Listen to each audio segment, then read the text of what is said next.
Magandang araw po mga kapwa ko Mariqueños. Gusto ko lamang pong i-take ang opportunity na to upang kayo'y kamustahin. Alam ko pong lahat po tayo ay nahihirapan na sa dinadanas nating pandemic na ito. Tandaan po natin, hindi naman po tayo bibigyan ng ating Panginoon ng mga bagay na hindi po natin kayang solusyonan. Alam naman po natin na God is good all the time. Gusto ko rin po sanang i-take ang opportunity to upang magpasalamat sa mga taong tumutulong sa lungsod ng Marikina. Siyempre, unang-una dyan ang ating butihing ama ng Marikina, ang ating Mayor Marcy Teodoro. Mayor, maraming salamat po sa inyong matalinong pagpamumuno dito sa ating bayan. Tunay namang kayo kapuri-puri. Lahat po ng Mariqueño ay proud na kayo po ang aming mayor. At syempre po sa inyong katandem kay Vice Mayor Doc Marion Andres. Doc, maraming salamat din po sa inyong pag-aalaga sa aming mga taga-Marikina. Hindi po kayo nagsasawang tumulong sa mga taga-Marikina. At syempre po, maraming salamat po kay Senator Manny Pacquiao. Si Senator Manny Pacquiao po ay ang idol natin, hindi lamang po sa sport, kundi sa pagiging makatao. Si Senator Pacquiao po ay talagang malapit po sa mga taga-Marikina. Tumutulong po siya, hindi lamang po sa sports. Siya po ay nagpadala po sa atin ng mga food packs po para po pantulong sa ating mga kababayan. Nagpadala po siya ng 300 packs of food packs na pinadala po sa opisina ko upang mabigay sa mga kasama natin dito sa Marikina. Gusto ko rin pong kunin tong pagkakataon na to upang ipaalam po sa ating mga kababayan kung ano na po ang nagawa ng inyong lingkod itong mga nakaraang buwan. Unang-una po, nagbigay po tayo ng disinfectant machines po sa 7 barangay po dito sa 2nd District ng Marikina. Ito po ay tulong sa ating mga kapitan para po sa kanilang pagdidisinfect ng mga naunang araw po ng lockdown. No? Sana po nakatulong po sa inyo yung binigay po natin na karagdagan disinfectant machines po. Alam ko naman po na ang mga kapitan po natin sa buong Marikina, rather sa buong mundo ay kailangan po ng tulong ng bawat mamamayan ng kanilang mga bayan. Sa inyo po mga kapitan, saludo po kami sa inyo. Maraming salamat po sa inyong pagpupursige para po mapanatiling safe ang inyong mga barangay. Gusto ko rin po sanang kunin itong pagkakataon na ito upang magpasalamat na din po sa aking mga kapamilya, mga kaibigan at yung iba po hindi ko na po personal nakakilala pero nagpadala po ng tulong sa ating bayan ng Marikina. Nakakataba po ng puso ang kanilang tulong. Unahin na po natin yung mga tumulong po para sa mga frontliners po. Si Mark Dapiton po, kakampi ko nung high school, nagbigay po siya ng mga vitamins po. Si Miss Soeng Ongpauco ng Barrio Fiesta, maraming salamat po, ma'am, sa inyong pinadala mga food meals para po sa mga frontliners po natin. At kay Miss Risa Sherman, nagbigay din po siya ng mga vitamin C at alcohol po para po sa mga frontliners. Ito naman po, mga kaibigan po natin, unang-una po, syempre po, yung pinadala po ni Senator Manny Pacquiao po na 300 packs of relief goods, food packs. Maraming salamat po, Senator. At syempre si Congresswoman Claudine Bautista po ng Dumper Party List. Ma'am, maraming salamat po sa pinadala nyo. 150 food packs po ang pinadala ni Congresswoman Claudine Bautista. Siya rin po ang may-ari ng Davao Tigers. Sa panahon ngayon, hindi po tayo magkalaban at tayo po yung magkakakampi. Maraming salamat po sa inyo. At sa aking kaibigan, kay Sir Louie, ang may-ari po ng Erase Placenta, nagpadala rin po siya ng mga relief goods. At kay Ma'am Jovi Makiramdam ng LNJ, nagbigay din po siya ng bigas, pandagdag po sa ating mga pinamimigay. Ang WEMSAP po, nagbigay din po siya ng bigas. Ang Sambuanga team po, si Kuyang Tipikaw, nagbigay po siya ng 5 box of sardines. Kay Sir Jeremy Go ng San Juan Knights, kaya nga sinabi ko kanina, wala munang team ngayon, magkakakampi po tayo ngayon. Sir Jeremy Go, maraming salamat po sa very generous amount na binigay niyo po sa atin dito sa Marikina. At kay Marvin Manson po ng Kabigtings, maraming salamat po. Nagbigay po siya ng 10 sacks of 25 kilos na bigas po. At sa MB Solve, ayan, yung MB Solve po, nagbigay din po sila. Maraming salamat po sa inyo, sir.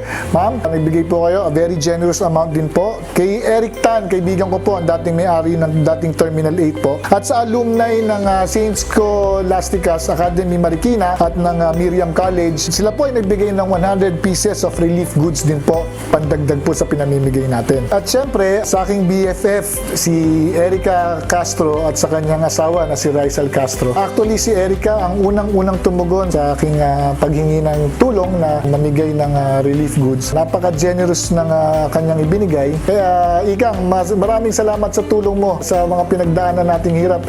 At least ngayon, tayo na ang tumutulong. Maraming salamat sa iyo. Sa aking college friend, si Eka Marquez, maraming salamat po sa binigay mong tulong. Sabi nga ni Eka, nakahanap siya ng way para makatulong through my office. Maraming salamat din po kay SJ Tudla.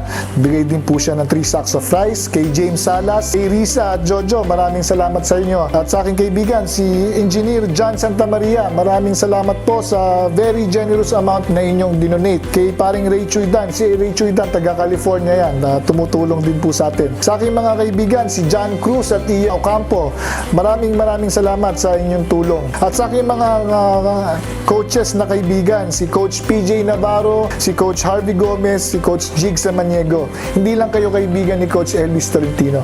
Kayo'y kaibigan ng mga taga Marikina. Maraming salamat sa tulong nyo. At syempre sa aking mga in-laws, kay Mamita at kay Daddy Manoy, maraming salamat po, Mamita. Hindi po kayo nagsasawang tumulong po sa aming journey. Maraming salamat po sa ipinahiram nyong sasakyan. Ito po yung nagagamit namin para po makapaghatid ng mga relief goods sa ating mga kababayan. At syempre, gusto kong magpasalamat. Ito, hindi lang magpasalamat. Gusto ko rin sabihin na very proud ako sa mga naging players ko nung college. Si Jack Corpuso ng Magnolia, si Mike Ayon po ng NLEX, at si Jason Castro po ng Token Text. Sila po yung mga dati kong player nung college pa sila na ngayon po ay nasa PBA na. Maraming salamat sa inyo at hindi nagbabago ang ugali nyo. Naway mas lalo pang mag-boom ang inyong mga karir dahil sa gininto ang puso nyo. Maraming salamat po sa inyo. Ito pong mga donations na to ay aking inipon at akin pong dinagdagan. Sa lahat po ng donations na to ay nakapag-ipon po tayo ng 8,000 food packs po na atin na pong ipinamimigay at pinamigay na po. Marahil ay hindi po sapat at kulang, hindi naman po tayo tumitigil sa paghingi pa po at paghanap pa po ng way para po makapagbigay pa po tayo sa ating mga kababayan. Gusto ko rin po magpasalamat kay Brick Daba at kay Jen Daba. Sila po ang naging tulay para magkaroon po tayo ng connection kay Francis Leo Marcos. Sir Francis Leo Marcos, maraming salamat po sa inyong binigay na 30,000 worth ng milk packs. Sa 30,000 po na pesos na binigay nyo po, ay nakabili po tayo ng 318 na gatas. Na ito po ay dinagdagan din ulit po natin upang makapagbigay po. Tayo po ay nakapagbigay ng kulang-kulang sa 2,000 na mommies dito sa Marikina. Nakapagbigay po tayo sa mga mommies at meron din po tayo nabigyan ng ilang mga senior citizen na nangangailangan din po ng gatas. At para doon naman po sa mga nanay na sanggol pa lamang ang kanilang mga anak, ito po ay binigay natin sa nanay mismo upang inumin nila at magkaroon po sila ng dagdag kalakasan upang sila po ay makapagpa-breastfeed. Dahil alam naman po natin na breastfeeding is still best for babies. Ini-encourage po natin ng inyong lingkod na mag-breastfeeding po tayo mga nanay. Para naman po doon sa mga nagre-request ng diapers, ako po ay nakikiusap sa inyo na kung maaari, na kung dudumi po ang ating mga babies, ay baka pwede naman pong hugasan na lang po muna natin dahil total naman po ay nasa bahay lang naman po tayo. Hindi naman po tayo nakakalabas ng gano'n-gano'n lang. At kung may lampin po, sana po gumamit na lang po tayo ng lampin. Kasi po pinili ko na lang po na magbigay na lamang po ng mga gatas para mas marami po tayong mabigyang mga nanay po. Yun po. Sana po, maintindihan nyo po. Mas best po siguro kung sa gatas po natin tutuon po yung budget na makukuha po natin. Kaugnay sa atensyon na binibigay natin sa mga bata habang pinapangalagaan natin ang kanilang kalusugan, tayo po ay namahagi rin ng mga multivitamins para po sa 6 years old and below na mga bata. Tayo po ay nakapagbigay ng multivitamins hindi lamang po sa District 2 ngunit sa buong Marikina po. Kadahop palad po natin dito ang Lions Club sa pangunguna po ng aking uncle na si Tito Sol Flores at ang kanyang anak na si Kevin Flores. Tito Sol, Kevin, maraming salamat sa tulong nyo. Sa inyong tulong na nakapagpabigay tayo ng dagdag resistensya sa mga bata. Alam naman po po natin na kailangan na palakasin natin ang resistensya ng bawat isa. Sa tulong na rin po ng Lions Club, nagbigay din po sila ng mga food supplements po na binigay po natin sa buong distrito rin po ng Marikina. Nakapagbigay din po tayo ng ilan sa District 1. Ayun po, maraming salamat po sa inyo, Tito Sol, tsaka Kevin. Gusto ko rin magpasalamat kay Sir Vigor ng BIP. Siya po ang nagpahiram ng sasakyan upang makuha po namin yung mga vitamins sa Lions Club. Kundi po dahil, siyempre po, pagka meron po mga ganyang maraming kailangan po ng sasakyan, at si Sir Vigor po ay hindi po nag-hesitate na tumulong po sa atin. Mga nakailang balik din. Maraming salamat po, Sir Vigor, sa inyong napakabuting pag-uugali at natulungan nyo kami. At sa mga nagme-message po sa Facebook ko po, maaari po sana na sa FB page ko na lang po, ang Councilor Elvis Tolentino page na lang po kayo mag-message dahil yung personal Facebook account ko po ay sobrang dami na po ng nagme-message at hindi ko na po ma-open ang messenger ko. Para naman po dun sa mga nasagot na, ipagpaumanhin nyo po kung medyo natatagalan po ang pagtulong dahil sa totoo lang po, ang staff ko ay kakaunti lamang. Nahihirapan po kami sa pag-distribute po ng mga tulong na ibibigay po natin. Huwag ko kayong mag-alala. Si Coach Elvis po ay tutulong. Pipilitin po natin, kahit po tayo simpleng tao naman, ay pipilitin po natin makatulong sa maliit na paraan po na aking makakaya. Ako po'y tutulong sa inyo. Konting pasensya lang po, pero pipilitin po natin. Marikeños, kaya natin ito. Ito ay pagkakataon upang maipakita natin sa ating mga kababayan why we became the country's shoe capital. It has always been more than just shoemaking. It was really about us being destined to help the Filipino walk forward, whether it is towards progress or towards recovery. Marikeños, sama-sama nating malalagpasan ito. Ito po si Councilor Coach Elvis Tolentino na nagsasabing stay safe, practice social distancing, always wash and sanitize your hands. Do not touch your face. At kung may pagkakataon po, mag-exercise po tayo sa ating mga tahanan upang mapalakas pa po natin ang ating resistensya. At kung wala naman pong importanteng gagawin sa labas, wala naman pong importanteng lakad, mas piliin na lang po natin na manatili sa ating mga tahanan. Sa ganung paraan, mapapanatili po nating healthy ang ating sarili at mapapangalagaan din po natin ang mga mahal natin sa buhay. Kaya Marikeños, stay safe, stay at home.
po.